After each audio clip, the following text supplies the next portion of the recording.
Thank you for tuning in to Ungentrified with Kent Johnson. Ungentrified takes an unfiltered view on pop culture, music, television and film, politics, current events, and topics central to the worldwide Black community. Ungentrified is a safe audio space for celebrating Black culture in its purest form.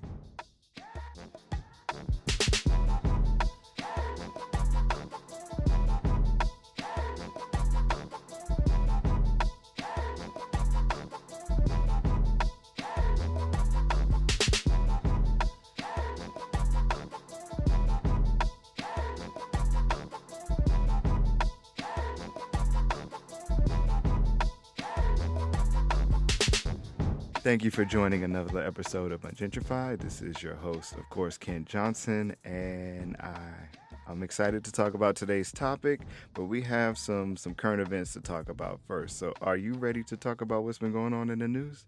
I'm ready. All right. So the first thing on our radar is, of course, what's been on everybody's radar this summer. I feel like every time I go on Instagram or Twitter, somebody is at the On the Run concert, except for our man Zamarcius Devon Scott, who decided he needed to be at the concert and was going to do so by stealing a plane and flying to their next stop. So apparently he got on an American Eagle flight from the Texarkana Regional Airport and hopped right into the cockpit. And nobody thought none the wiser until it was time to go. And they called the police up there. And for some reason, they felt like they had to question him to determine that he didn't have any pilot training other than the fact that he was a teenager. Bananas in the cockpit. But right now, he is currently held on charges of commercial burglary for the attempted theft of property.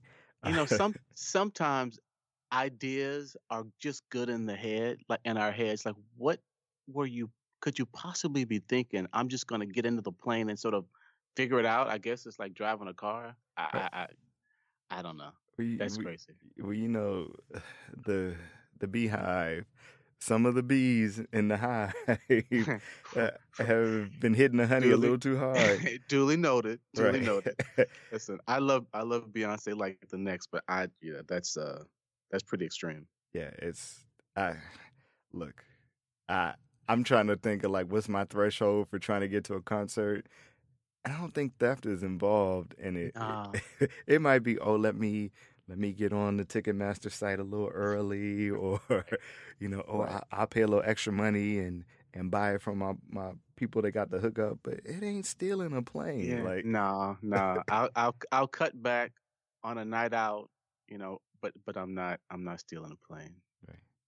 And speaking of people who aren't included in musical situations, is the other topic of the day, which is Big Freedia. So everybody is now, I think at this point, I don't know how many millions of views this video has, but everyone's seen the Drake and My Feelings video. Yeah. And it was shot in NOLA in New Orleans, and featured a grip of cameos. Lala was in it. Felicia Rashad, of course, Shiggy, who kicked off the In My Feelings challenge, was in the video. Great video, actually. Yeah, it was. It was a really great video. And of course, the Queen of the South, Big Freedia, was also in the video. But a quick cameo. Right, a quick cameo, a little brief something. But after the video came out, she went on to say that Drake didn't call her to be in the video. She had to call him to be in the video. And she said that, she found out he was in town and she decided to hit him up and was like, why didn't you let me know you were here? And it's basically like that dry bag where you like, oh, you in town and you ain't say nothing. Right. He tried to clean it up and was like, oh yeah, come through. We doing a video. And I don't know if people are aware, but when the Nice for What song came out, Big Freedia's a part of that song, but was nowhere to be found in that video, and a lot of people felt a way about that. So when the In My Feelings video came out and everybody saw Big Freedia in there, they thought that Drake had kind of cleaned up his mistake. But we come to find out that is not the case, and that Big Freedia had to ask to be in a video that's in New Orleans, and Big Freedia is very much in New Orleans. I don't know what's your take Right. on that. Uh, I think it's really, really unfortunate just because of the level of her talent. Everybody knows Big Frida from, I mean, just if you're into bounce music, or even if you're just into good music based out of New Orleans, you know who she is. Even when sort of Beyonce used her for her song a few years ago, massive hit. You know what I'm saying? So it's not like people don't know who she is. Even when she was in the song with Beyonce, it was a very prominent role, but I still sort of felt like, it was sort of like doing a quick hook without really sort of presenting her as a clear feature. Then that's just my opinion, but I think it's unfortunate that people can use someone's talent, but then not have a true appreciation for who they are as an artist or even as a whole person. Right. Um, so hopefully stuff like that changes. Yeah. Big Frida was very cool about it, and I think she knew she had to be Yeah, because if she was angry about it, then people would have started pointing darts at her. But she was very like, "Oh no, it was cool. I'm glad I got the chance to do it, and he didn't directly apologize, but I see this as an apology." So, right, but yeah, I mean, we have conversations about this all the time about how when people think you cool but not cool, like you're not cool enough to to be in the video, or I don't want to be. I want to be associated just enough, but right, not too much. And right. yeah, that's a problem. Yeah, that's unfortunate. Yeah. Yeah. So I know you guys are probably wondering who I've been talking to for the last couple of minutes, and I'm going to let them tell you who they are. So go ahead and let the people know who you are. What's up, everybody? This is Ray. I am an artist, singer, songwriter from South Carolina, based in New York. R&B soul singer. I have a new project out. It's called Love's on the Way. Actually, doing really well in the UK. For the past 2 weeks, it's been number one on the UK soul chart. And I'm looking to expand my base and have people to get to know me as an artist and my music here in the States. Dope. And congrats on the number one. Like Thank you. that's bananas. That's a great Yeah, thing. yeah, it's kind of crazy. Yeah. It's kind of crazy, but yeah, I'm definitely grateful. Yeah, cool. And I brought Ray here today to really talk about his journey through making the album and his journey as an independent artist. This is something that comes up a lot in conversation. And really, in a recent article, we saw just how little artists who are on record labels are paid. I think Business Insider recently released an article a few days ago, and it said out of all of the money made last year in the music business, only like 12% of that, Percent. yeah, Yeah. actually went to the artist. And most of that came from touring and not from, Mhm. actual music sales and things of that Mhm. nature.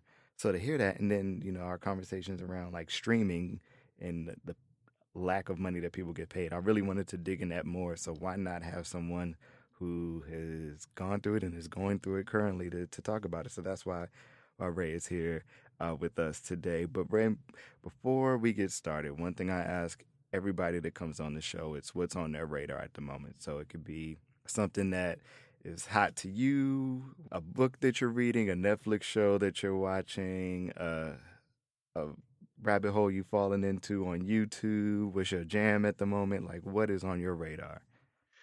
You know, uh, several things actually.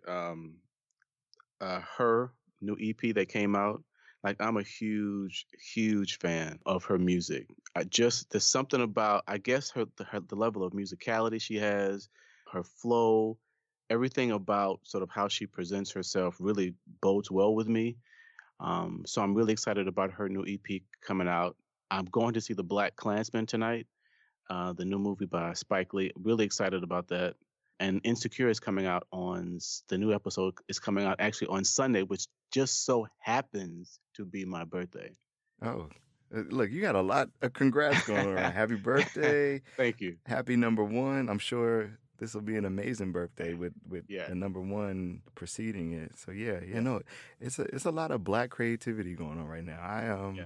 I actually got to see Black Klansman yesterday, Oh, and word. yeah, it's a How great was it? movie. It was Okay. really good. My thing with Spike Lee is that he goes off and on movies. So like he'll have a really good movie, and then he'll Yeah. be off. Right. Yeah, that's So true. That's yeah, true. Chirac was off, but Black Klansman was great. It was really good, and Yeah. yeah, I'm excited for other people to see it so I can talk about it. Okay.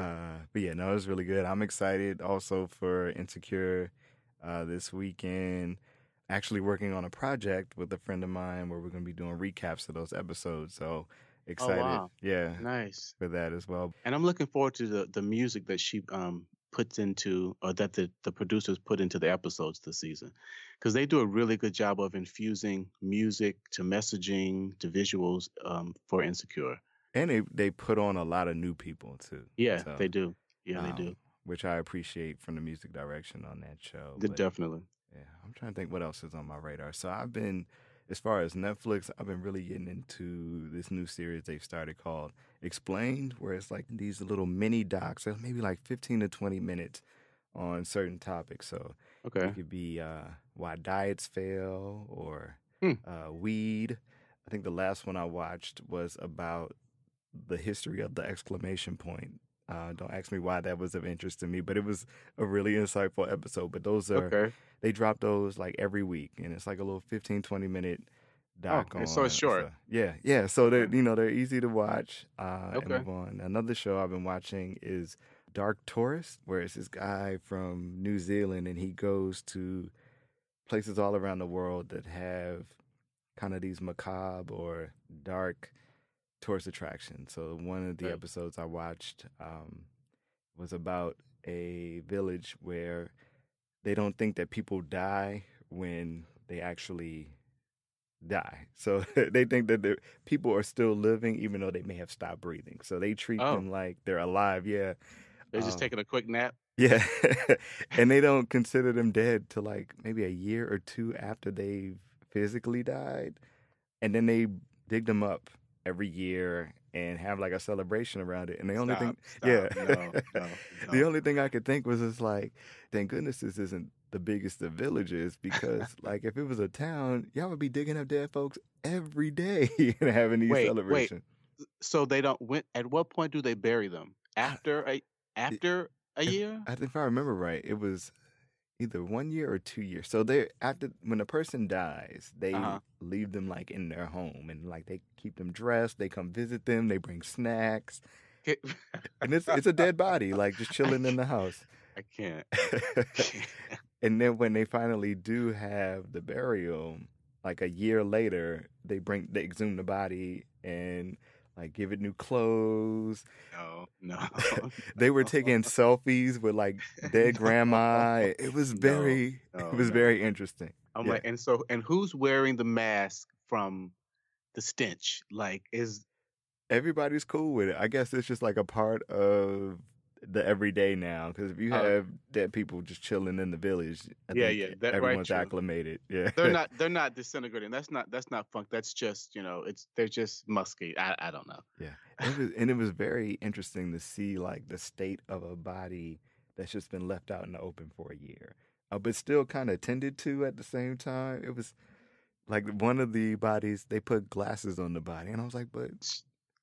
I, Yeah, okay. But yeah, it was a very interesting episode. So Dark Tourist on Netflix is okay. something to keep an eye on as well. I'm curious about that, so I may check that out. Yeah. Music wise, there is this chick out of LA, and her name is Emotional Oranges. And when I saw the name, I was like, the hell? But I don't remember where I heard the song. But the song was a jam. It's a song called Motion. And it's this chick with this crazy orange afro. And it was a jam. So I've been riding out to that. And she has another song called Personal. And it's one of those where it's like, I'm glad I came in early. When everybody figures it out, Okay. she's going to be a thing. But Emotional Oranges. yes, her name is Emotional Oranges. Wow. You can And find this is an EP. no, it's just those two songs. So, Okay. and I think they're a couple of months old. But Got it. yeah, you can find her on SoundCloud or on YouTube. I think one of the songs has a video. But yeah, both of the songs have been my little jams of the moment. So I'm gonna Uh, check it out. yeah, yeah, that's what's been on my It's a very radar. unique name. Yeah, yeah. When, like I said, when I saw the name, I was like, but look, a jam is a jam, no matter The what your jam name is a jam, no doubt. is. So let's go ahead and get into you and your jams and your music. So, Ray, tell us about the journey to becoming Ray. When did you decide that, you know what, I'm dropping an album or music was going to be my thing? Well, I studied music and business in school. Ultimately, got my degree in music. So I've always known that I had a passion for it. But when you're in South Carolina growing up, the music industry or where you believe that you want to be seems so far away. And I think just sort of sensing and feeling that distance for so many years sort of made it feel unattainable. And so I went through moments over the years of recording, not recording, having labels requesting my album and then, not moving forward, like just a course over the course of like many years. I had been in corporate America for so many years, was an executive at a large real estate company in New York City. And, everything about my life seemed like I should have been like totally fulfilled, but I wasn't. And that's because I sort of left music behind. Took a series of self empowerment courses, discovered that that was the thing that was missing, and really stood firm and made a declaration to change that, to really jump and to, put it down on paper, to figure out some of the tangible steps to actually making it happen and to really actualize the dream and turn it into a plan, and really set a goal. And that's essentially what I did. And, luckily, because of, resources and having worked hard over the years, I had the resources to be able to craft a project that was really what I wanted to be able to do. And because I had full creative control over it. And really tried my best to use the music as a vehicle to not just sing a song, but recognize that there's a larger purpose behind it. Because if with this being my purpose for being here, which is what the ultimate awareness that I had surrounding music, I had to do more than just sing a song.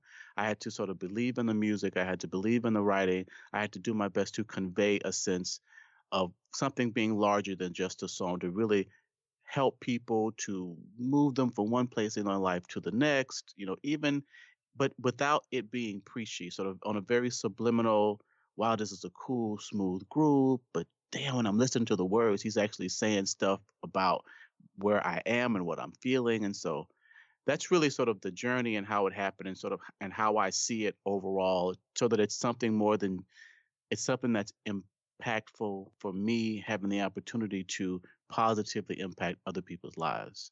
And you going through the wills and deals of the music industry earlier on, are you happier now being able to do it the way you've done it versus thinking, well, if I had had the opportunity back then, are you doing things differently now, or are you thankful that it happened now versus those times before? I am, because I think years ago I was sort of on this search for this elusive record deal. So it sort of felt like things outside of myself that I did not have control over. And so the empowering perspective is what it is that I can do, what it is that I do have, what it is that I am grateful for, to be able to utilize my skills, my talents, my wherewithal from a business perspective to really put together a project that I could actually be proud of, where I had full creative control over. So, on one side, it's like, wow, if this had happened years ago, where would I be? You know what? It didn't happen. I don't know. I'm not going to question. I'm a person of faith. I'm not going to question that, except to say, I am where God wants me to be. Everyone, as an artist or as a creative, or hell, even at your regular job, you want to have complete control of what you do. But Yeah. is that or can it be a negative thing or detrimental to your growth as an artist to not Yeah. have anyone there to say, you know what, Ray, maybe we need to cut that, or Right. maybe we need to try it again. How do you keep Yeah. yourself in check? That's an excellent question, but because that really is true. For me, this time around, I really surrounded myself with people that I trusted musically, who really would tell me the truth. So for this particular project, I recorded over 60 songs. And a lot of those songs I really, really liked. Like more than some of the songs that actually ended up on the project. But I surrounded myself with people who had gone to school for music, um, whose passion in life is creating and crafting music, and got their opinions on a lot of the songs. Now, ultimately, me and my co-executive producer Brandon John had the final say so on what ended up on the album. But I surrounded myself with people with a high level of musicality that understood what it is that I was trying to do, that helped me to have a well-rounded project that allowed the opinions of others to sort of be important. Because there's some of the songs. So if you hear me talking, you know me, you know that I really want to use this platform of music to really help to bring a level of awareness to affirm people, to empower them. I have a tendency, and some of the songs might have come across as preachy. I was unaware of that because again, if that's what I see as my purpose, and so I had some people to sort of just to have me to look at some of those things differently. So some of those songs will probably still come to light, but for this particular project, it was let's sort of have an opening and an entrance to who you are, and then sort of maneuver that. So do you have a version of the album that's like your personal version that includes those songs that got cut because you were like, okay, these just felt like they belonged, even though they didn't make the final cut. This is how I want to listen to the album. I do, and actually, and a few of my really good friends, because I actually, I got the packaging and everything together, and I physically wanted to see the CD. I wanted to see the holder with the lyrics, even though people don't really buy CDs like that. So I brought like probably 10 copies, and I gave them all away to get my family and really good friends' opinion, and that. So I think those have the Ultimate album had 12, but I think that first one has either 14 or 16 on them. So yeah, so they're out there. But those songs will come to life at some point. But yeah, I do have, my personal sort of rotation on my phone. Yeah. I mean, I'm like that with certain albums. I'm like, you know what? I'm gonna move this song 3 songs down because it flows better here, or I'm just gonna pull this song from this album because it just does not make sense. I think we see that a lot now where people may have dropped a single Hmm. and the single may have been the direction that the album was going in 8 months ago, but the final Yeah. result is completely different, and then they tack on the single at the end, and it's like this Right. completely throws off the album. Or some songs that you hear as a single and it doesn't resonate to you until you hear it in the midst of other songs in the album. You're like, oh, okay, now it Correct. makes complete sense. Correct. Yeah, it's like you get a clearer sense of what the artist was attempting to do. Hmm. So it's like it fits better as a collection versus it sort of being its own thing. So Yeah. yeah.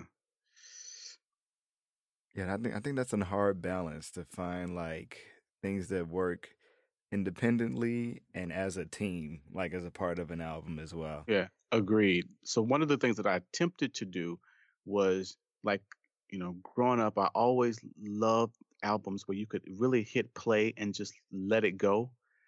And so I I paid careful attention to attempting to craft and create something like that. And so I think for any project that I do moving forward, that really is going to be my goal. How do you put the songs together in a manner where they flow one to the next? It makes sense sonically, and people can just sort of go, wow, that was 40, 45 minutes, but that was nice. Yeah. Yeah, and we don't get that much anymore. I know me as a music lover, I think once we all moved into kind of the iTunesification of music, Hmm. it's easy Yeah, to piecemeal and be like, oh, well, I only like these 2 songs, so I don't need to buy the whole album, or right, this is the song I hear all the time, so I don't need to buy this, and then you lose that whole project kind of feel for stuff. right. I know since I started buying vinyl, I've limited my vinyl purchases to those albums where I could listen to them all the way through. No, Because it I makes think the sense. medium was made for that. Correct, correct. So only like my favorite albums are the ones that I've sought to purchase on vinyl. But Yeah. Everything else is like, oh well, I can scrub this from my Right. library or make Right. sure that it Yeah. doesn't play, and Right. you forget about stuff. I One of the things I tried to do every once in a blue moon is just put my whole iTunes library on shuffle, because a lot of times I'm of the mindset that you may not be ready to appreciate a certain Mm-hmm. song yet Mm-hmm. or a certain album. There have That's been, true. stuff you heard and you're like, oh, I don't like that. And then a year Mm. later you hear it again and you're like, oh, that was a jam. Like, what Right. was I Right. thinking? Yeah. Yeah. I've had a lot of my friends like talk about they have that same feeling like they would hear one song and they say, "Oh, that song is cool," but after you shuffle it or you move it around, it's like, "Wow, that's my," So that happens. Yeah, That's yeah. been pretty cool. So you talked about, albums that you can play from beginning to end. So what artists have made some of those albums for you? Like artistically, who's inspiring you? I really am inspired largely by music that is not necessarily current today. Like I have my list, and it's Donny Hathaway, Marvin Gaye, Luther Vandross, and Maxwell. Like for me, like there's others like Stevie Wonder, but just for me creatively, and even though Stevie Wonder definitely like that's I don't waffle with it, but it's just when I think about the music that like when I growing up that made me really want to love. I mean, want to be a performer and want to sort of stand in front of people and convey a message. It came from those people. And so when I think about, Maxwell's Urban Hang Suite, his first album, like for me, I could listen to that from beginning all the way to the end. Um, and so, just an appreciation for Donny Hathaway, his vibrato, how it was just so smooth and it was so telling, and that it was emotional, and it was almost like a story and not just the words, but how he would actually sing the songs. And Marvin Gaye was so smooth and he was eloquent and he spoke well and he was introspective and he was conscious. And Luther Vandross, his tone and his presence and the layered backgrounds. And so whenever like what I'm inspired by artists that means the most to me, like just remembering how I felt and how I saw them affect other people. That's how I want to, as an artist, that's what I want to grow to be able to affect people in that particular manner. So if I'm looking to be inspired, I'm probably gonna sit around and play, shuffle some music by some of those artists to remember the how to invoke some feelings inside, with the recognition that that's ultimately what I'm wanting to do with the people that are listening to my music. Right. So, as an independent artist, how you've kind of leaned into it, but how are you measuring success for you? I decided this time around I was going to make a serious commitment to producing the best music that I could possibly make, and that I was going to redefine what success was for me. So having, you mentioned the stats earlier with, 12% of, 400 and what $36 billion or some crazy number like that only comes to the artist. I recognize that in putting out music, artists, unless you are like on charts consistently, artists don't make a huge amount of money from their actual music. Um, and most of the money comes from touring, merchandising, maybe placements on songs and places. And so for me, having working, still having my foot, in corporate America, doing consulting allows me the opportunity to be able to independently produce and create music on my own on my own terms. So for me, success is having the opportunity to create the music that you really want to create, to have the impact that you want your music to have, and allowing it to organically um, take hold and have an impact on people. That's sort of where I am right now with my music and sort of how I see success. Not necessarily in terms of, like, monetary success, although let's be clear. I'm not making these songs just cuz, you know what I'm saying? So I think that, just to be realistic about the journey, yeah, ultimately, do I want to have a level of financial success and security? I absolutely do.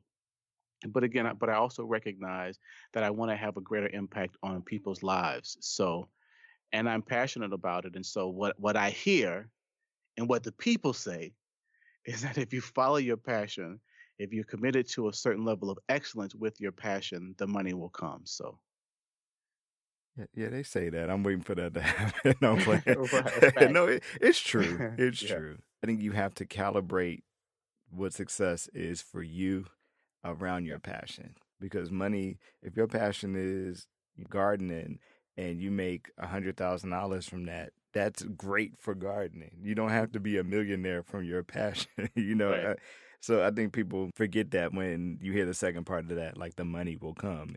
right, It may and will, but that doesn't mean everybody's going to be a millionaire. It may right. be that Facts, you're successful and you're comfortable with what facts, your passion provides you as far as financial success. right. But you know what? Let's go ahead and play the people a little bit of your album. So, Back to Life. You actually did a video for that song, right? I did.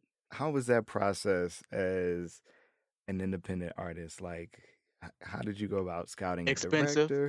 Expensive. I think it's easier now because we all have access or quicker access to, professional quality lenses or even things that can Mhm. act like they're professional quality in certain situations, but Yeah. it's still an expensive feat. Yeah. So, what was your creative process behind the song "Back to Life"? The visual or the actual song, or both? Let's start with the song first, and then we'll do the Okay. visual. That particular song was written by a songwriter called, his name is Jay Parrish. And I found the music, and he's a songwriter that, we worked together. And I said, I like this track. I like this, I like the vibe of it, but nothing's coming for me.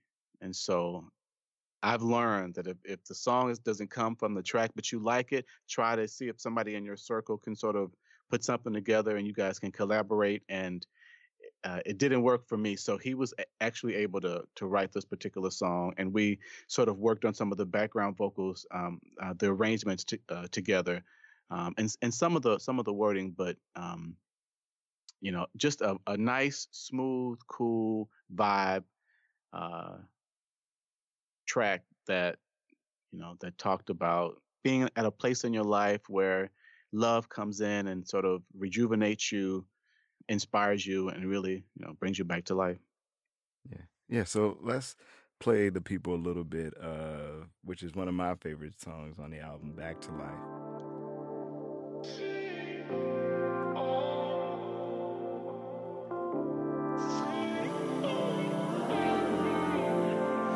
Your love is showing me my path.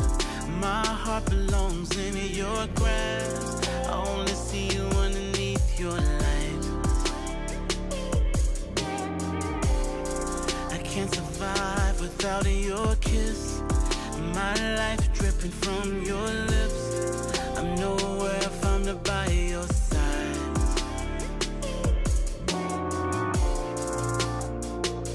It feels like time slows down, and every breath is getting longer.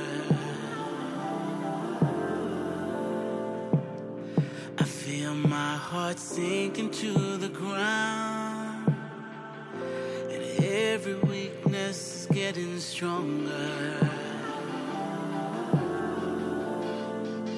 And as I'm falling, I can feel you lift me up underneath your wings. And it's every touch how you take my love and bring it back to life.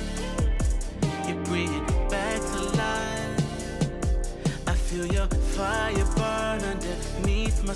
hand and it's every touch. How you take my love and bring it back to life.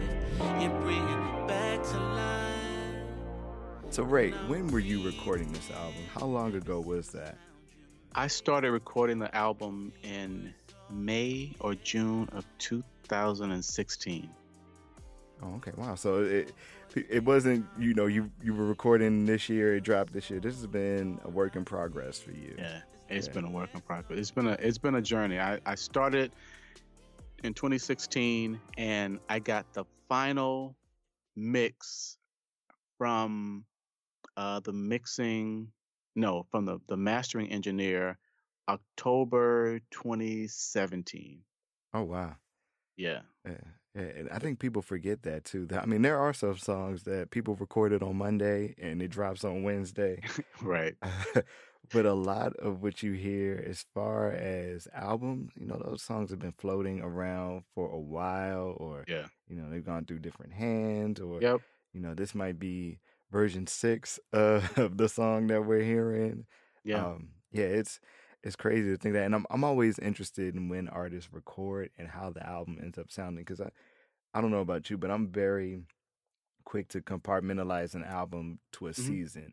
So like, oh, this is a very like winter album to me, or this is a summer album. So like your album Love's on the Way feels to me like a fall album. I mean, it gives me like, that warm kind of feeling, but it's warm in the sense that like it's still warm outside, but warm in the sense of like you're getting comfortable where you're putting layers on, and that sense of warmth. So nice. I like that. It feels like a September, October album. Like I see, fall leaves and people walking in the park and kind of like those kinds of, that's the no, I like that that. evokes from that album. It was funny because the video, even for Love's on the Way, the title track, it came out in, I want to say like May, I believe it was. Mm-hmm. But it was that was originally supposed to be the first single, and it got switched around. But that particular video is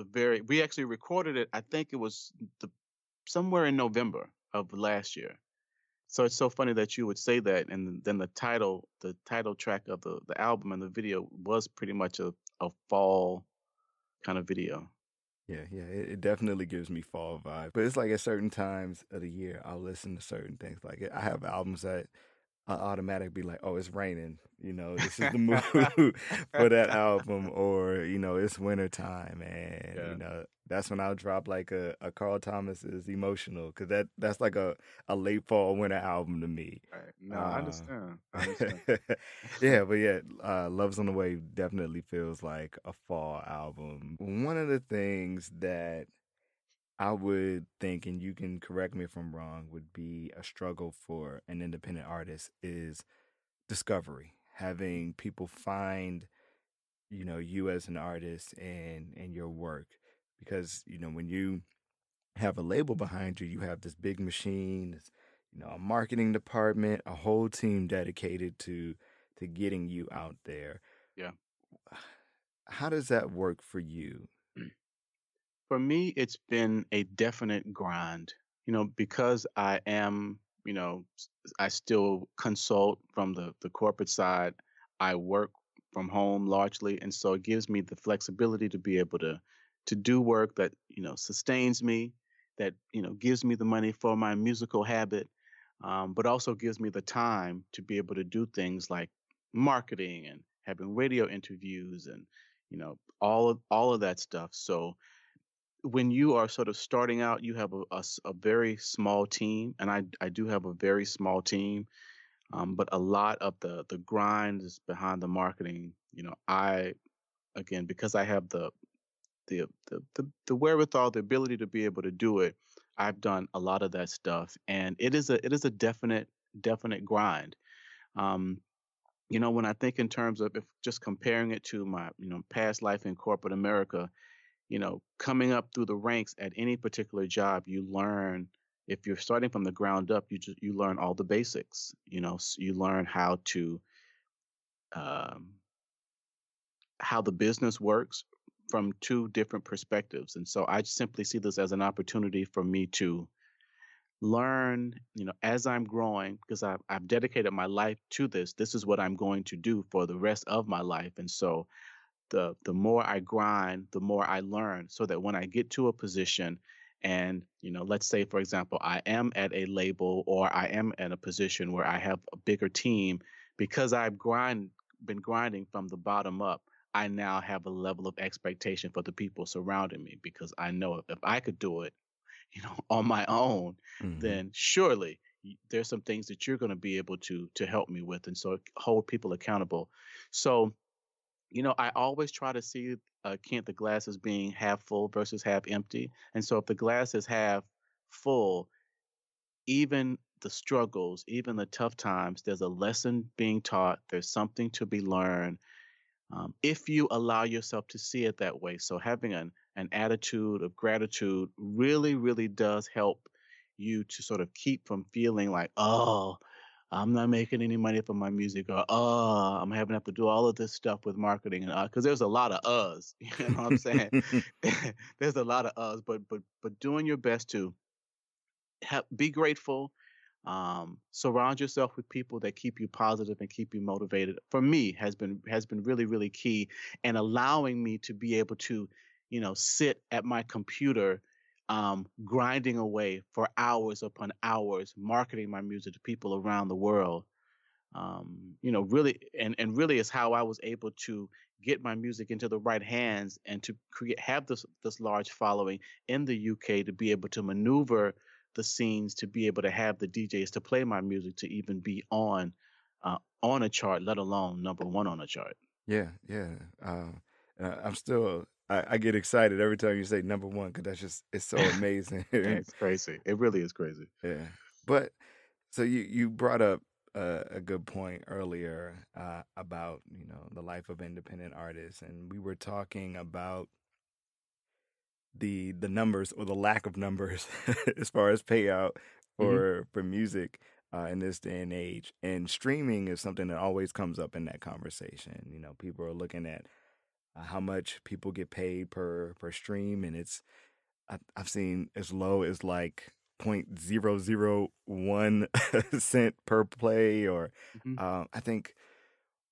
trying to remember who it was who broke down. They were like, I had 1 million streams on Spotify, and that it came out to be like $1,700. It was, oh man, I Hmm. can't think of the name, but he sings the song "Baby I Love Your Way." It says, oh man, it's gonna come to me after we finish recording this, who the guy is. But yeah, this is an internationally known song. It's played everywhere, and he had 1 million streams, and it came out to be $1,700. So, as someone who is, a major artist and's been in the game for years and years and years, $1,700 seems like, Pocket spit, change. yeah, spit in the pot compared Yeah. to what he should be making for that. But Hmm. as a new artist and someone who is an artist who has control over your publishing and all of those things. I'm sorry, it was Peter Frampton. Peter Okay. Frampton, Okay. world renowned musician, got paid. I'm sorry, for 55 million streams. I even misquoted this. For 55 million streams of "Baby I Love Your Way," he got $1,700. Um, and that was the quote that he went to Washington and spoke to lawmakers about, when there was this big thing about like ASCAP and people getting paid appropriately. Because there's, even when you get like that little piece of that 1,700, you still got to pay the label, the the legal team, and that may Right. not be what he ended up with Right. at the end, after all of those expenses. But as I said, as someone who's new, uh, or an independent artist, streaming platforms can be a great opportunity for discovery for you. Hmm. So you may not be getting a fat check from it. You may be getting a bigger check than an artist with a big label backing, but um, it really motivates and operates rather as it operates as a discovery platform for you. Am I right in that? Yeah, it does. I mean, I do from an artist perspective, I understand that yeah, it does put your music into places that can ultimately be, financially rewarding for you. But if you just look at it on the surface, is messed up. I mean, how I mean, albums like and here's the thing, with technology comes a better way of living. Things become easier. We become more comfortable. You can't, so it's like you can't be upset because technology has made your life more comfortable in so many ways.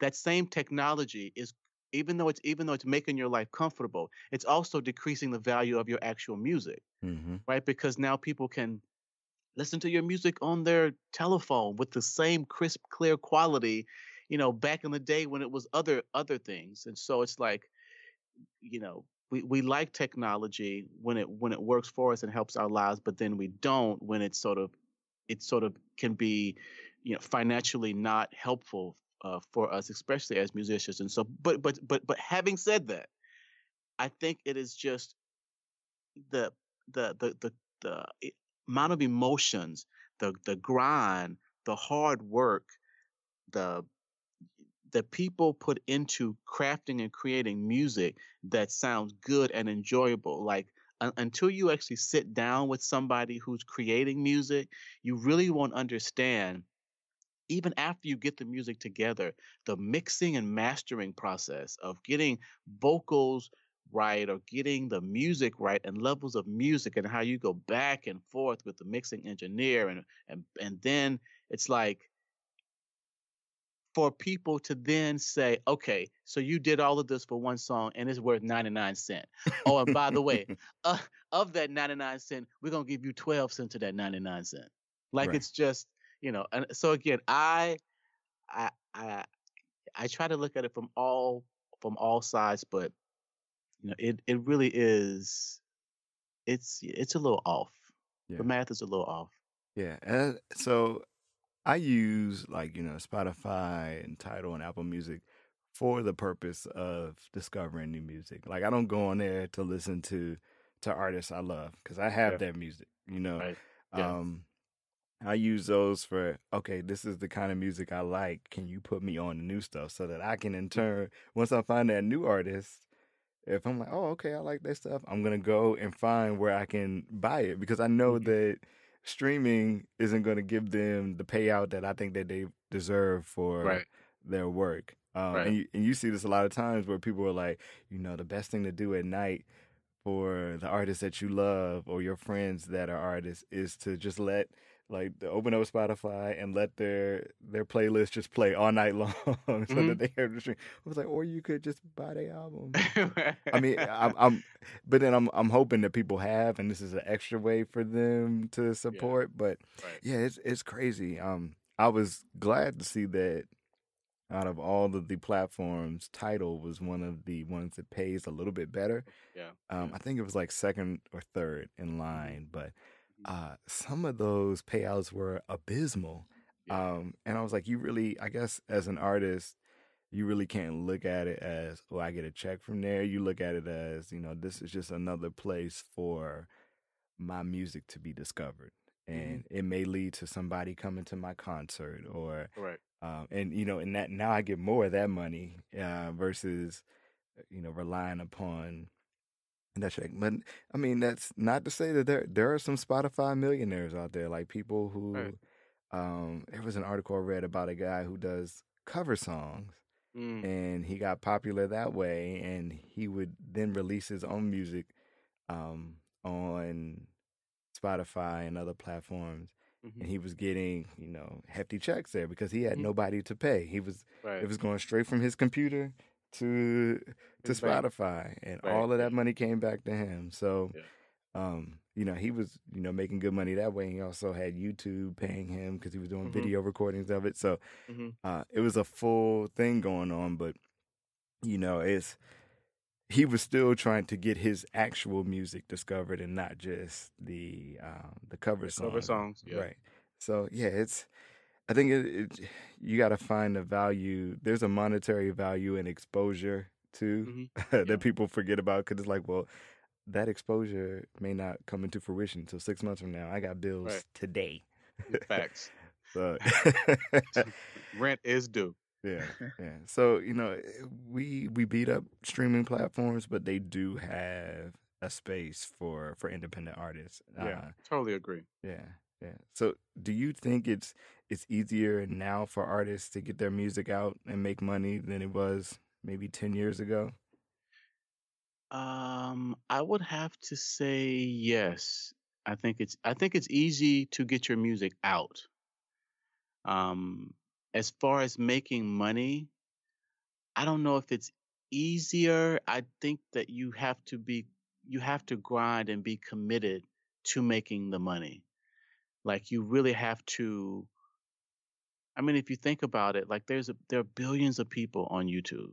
There's millions of people on these music platforms. So how are you sort of leveraging your just the platform itself? Like I think the guy who did the YouTube cover songs that you mentioned used the cover songs to draw you in to get you to like him, to build up a following that way, and then throws his own music in the mix. And so if you like how he sings on the cover songs, then you're going to at least check out his actual music.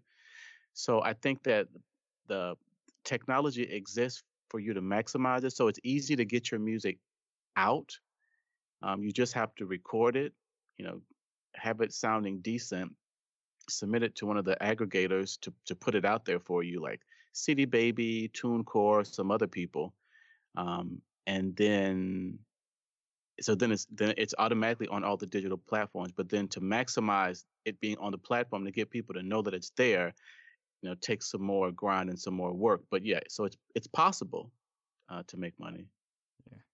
So looking back at when you started the journey for this album, For Love's on the Way, versus now, is there anything you would have done differently? Yup. That sounds like a lot of things you would have done differently.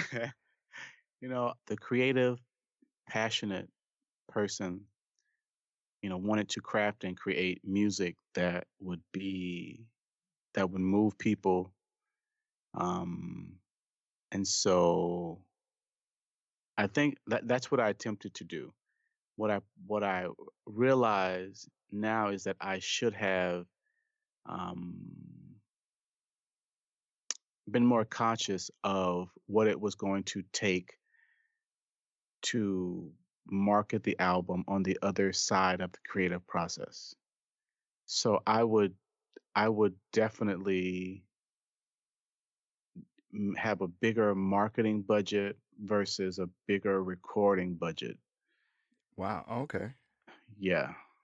So marketing is that much more important. Yeah. Yeah.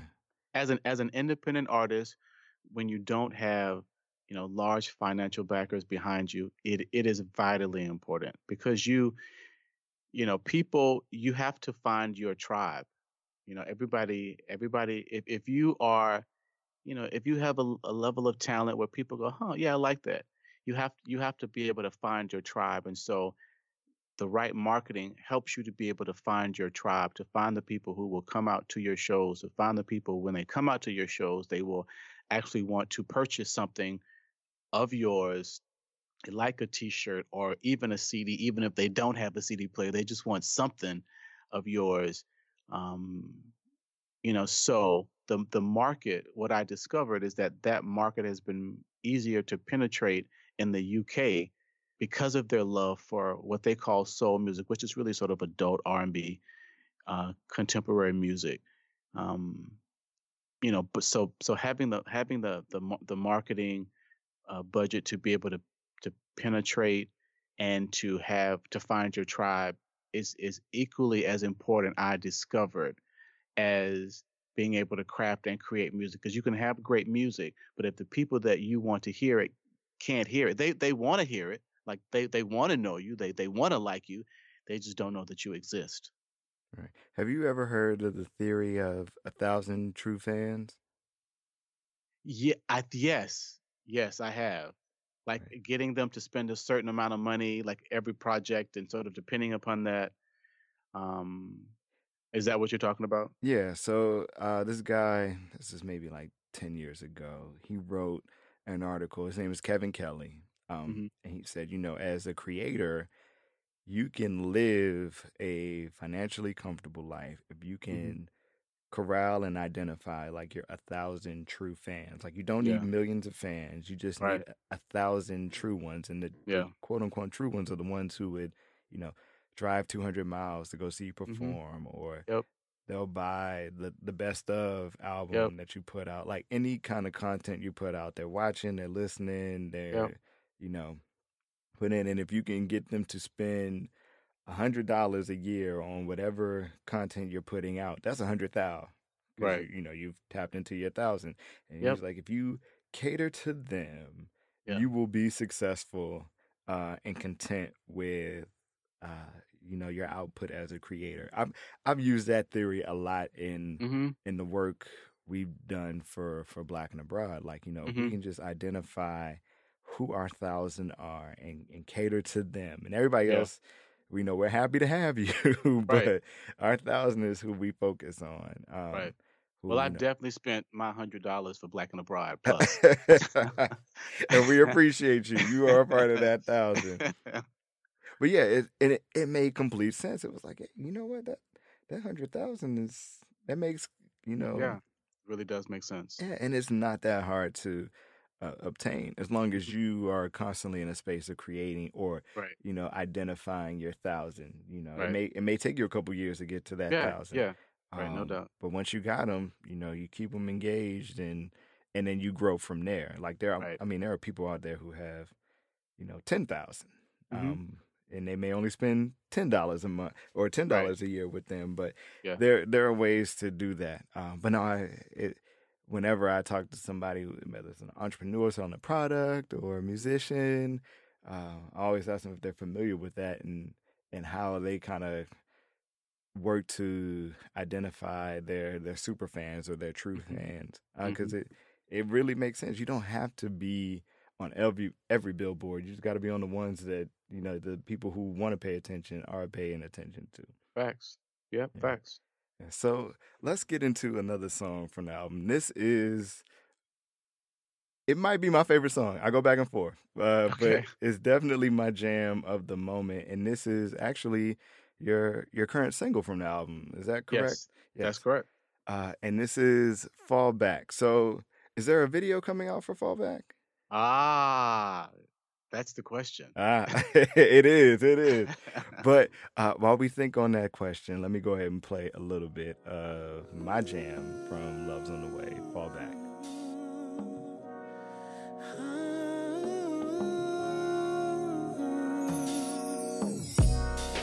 Something inside keeps telling me you're playing, baby. But you say you wanna be with me. Like the saying goes, is that actions speak louder than words. So do what you wanna do, 'cause I ain't trying to be the one that ends up getting hurt. So baby, I'ma fall back, you know that I'm not gonna make you stay if you wanna leave. And baby, I'ma fall back so you can take some time to decide just where you wanna be. And baby, I'ma fall back. Oh, you have to tell us the same story to me before we face the all black. And baby, I'ma fall back. I tried to be just what you wanted, changing almost everything. And it really is my jam on the low. Like I do like, sing it, especially the little key change at the end. Yeah, the key change gets people. I've heard so many times. They're like, "Oh, not the key change." Yeah. Yeah, we love a good key change. Right. So, Ray, you talked about what you would have done differently. Is there something that you couldn't have possibly planned for when you were going through the project creation? Like, what was something that just came out of nowhere that it could have been a good or a bad, but you just had no expectation of it? That's a really good question, Kent. You must have done this once or twice. The only thing that I can think of is, so I've been writing songs for years now. There were times during the songwriting process where it would be 2 or 3 o'clock in the morning, and I would write something, and I'd have to get up and walk away. Like, I can't believe you just did that. Like, and I can't remember what song it was. Um, but I think for me, surprising myself that I could actually convey some of the thoughts and feelings in a way that was sort of relatable, and just like be a fan of the songs myself. So, I just because I like so many different types of artists and music, um, I actually was able to like be impressed with myself. And because I am my own worst critic. Like, some people hype themselves up. I'm working on that part. Um, but I think just sometimes during the songwriting process, whether it was an arrangement of some background vocals or something, just being like really proud of myself, like, wow, that was pretty good. And so what is your favorite song on the album? Do you have a favorite? Perhaps. um, I think just like most people, it fluctuates. Some days it's Love's on the Way. Um, a lot of days it's Fallback. Sometimes it's Smile. Sometimes it's Priceless. So I really, for me, whatever the mood I'm in, or what happens, to be honest with you, if I'm reading a post, somebody's posted online about a song or tweeted about a song, or I have a friend of mine that will text me about a song, because I don't listen to the songs like that anymore, because I've been with them for a while now. I will play the song. I will read their comment, and then I will play the song to sort of put myself back to hearing the songs for the first few times, and go, oh wow, I get it. Wow, that's nice. So try to identify myself with their comments. I do that a lot. Yeah. Yeah, well, let me know if you have this moment as a creator. This is something that I still go through and I'm working on. So I write a lot, or it doesn't even have to be as a creative. It's like when I was in the courtroom as an attorney, but it happens most of the time when I'm writing something. At the time when I'm doing it, it's the best thing in the world. And the moment I hit the last like period on it, I hate it, and I don't want to look at it, and I don't want to deal with it. Like I had to come back to it, and I'm like, oh, I could have done this so much better. Like, there's writing I look back at, and I'm like, what in the world were you thinking at the time? But I had to shake myself out of that and was like, you were in a different space, you were a different person, and then appreciate the quality of the work that I've done. But I'm very much of that, like, it happens instantaneous. It's like, whew, I'm done. Okay, this is crap. What did I just write? Like, oh wow. Yeah, but I'm getting better on that. And it takes okay, no, Kent. Just you're saying that because now that you have it fully fleshed out, that you can go back and, I need to tweak this, or I want to add this, or I want to. I think it's that gut response to, okay, I'm done. If someone were to see it like this, how would I feel? Versus, you're never done. I mean, right? Yeah, that's true. I'll go back 3 weeks after an Instagram post and edit it because I'm never done. And maybe that's the Virgo in me. I don't know. I think the creative process is something that's everlasting. Yeah. Yeah, no, that makes total sense. When I think in terms of some of the songs that I've written, I have gone back and tweaked some stuff. I try to do it before the mixing process, because that's when it can get pricey. But yeah, I can definitely relate to that. To the point where, like, my co-executive producer Brandon John is like, look, you need to just this is really getting ridiculous. Like, it's fine. Like, just leave it alone. Like, because that's the perfectionist side of me says that it's not enough, or I'm not good enough. So I have to always be mindful that I really am good enough. It really is good enough, and that's okay. Yeah, I think it's a hard lesson to learn, but a valuable one at the same time. Definitely. Yeah, and like I said, it's something I still work on. So Ray, before we go, I want you to tell the people what's coming next. Like, what's are you working on the next album? Are you still doing work with Love's on the Way? Or can we see you in a venue soon? What's next? Yeah, so just because of the huge positive reception to the album in the UK, like I'm mulling over, what I'm going to do as far as the album. Like I mentioned to you before, there's other songs that, I thought should have been on the album. Hmm. So possibly, um, re-releasing it with some of those songs on them, um, plotting out, what definitely another video coming out before the end of the year from the album. Um, you know, doing more performances. I do have a performance coming up on the 25th of August here in New York. That information, like the exact information, will be on my website and Instagram and that sort of thing.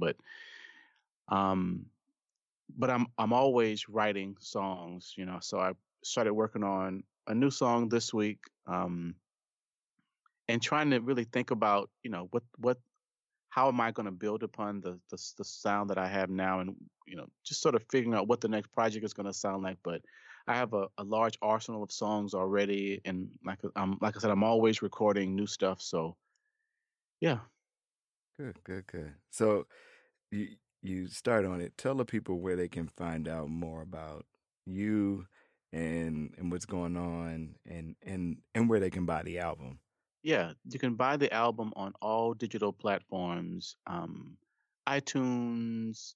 Um, it's on iTunes, all streaming platforms. You can actually listen and hear the album. But some people are old school people and like CDs. If you go to my website, it's therealray.com. RAI is ray.com. You can actually order a hard CD. I'll sign it and we'll get it over to you. I am on Instagram at Ray Music World. And again, Ray is spelled RAI. Same for Twitter, Ray Music World. And Facebook at The Real Ray Music. Yeah, that's how you can keep in contact with me. Cool. And you definitely want to cop Love's on the Way. Even though I said it's a fall album, that doesn't mean you wait until fall to cop the album. You want to be fully familiar with the album by the time fall comes around so that you can completely appreciate it. No doubt. But yeah, I'm definitely hyped for fall and autumn leaves so I can put it on play and ride out to it. Because like I said, I've already categorized it. That doesn't mean it doesn't get play all year long, but it definitely. But it's gonna go in heavy rotation when the leaves start falling. Yes, heavy rotation. It's like pumpkin spice. It's going right when pumpkin spice rolls around. I'm putting Love's on the Way on repeat. Right, no doubt. Ray, thank you for coming on and talking to us about your journey. Absolutely. And letting us play a couple of tracks from the album. No doubt. That is a first for Ungentrified. So, really? Yes, you are the first one to come and preview their music to the masses on Ungentrified. And we thank you for that. Awesome. And you can do that because you own your shit. So, yeah, thank you for coming on. Thank you for sharing with us. Of course, you guys, thank you for listening. I'm incredibly appreciative of every pair of ears that tunes in whenever I drop an episode. Of course, you can find more information about the podcast on ungentrifiedpodcast.com and on Instagram and Twitter at ungentrifiedpod. You can find out more about me, your host, at a new place. I actually changed my name on social media. It was formerly Kent_ESQ on both platforms, but it is now Kent W. Johnson on both platforms. Wanted to shake it up a little bit and change some things. So you can definitely find out more about me there. Again, thanks, Ray, for coming out, and we'll check you guys next time. Peace.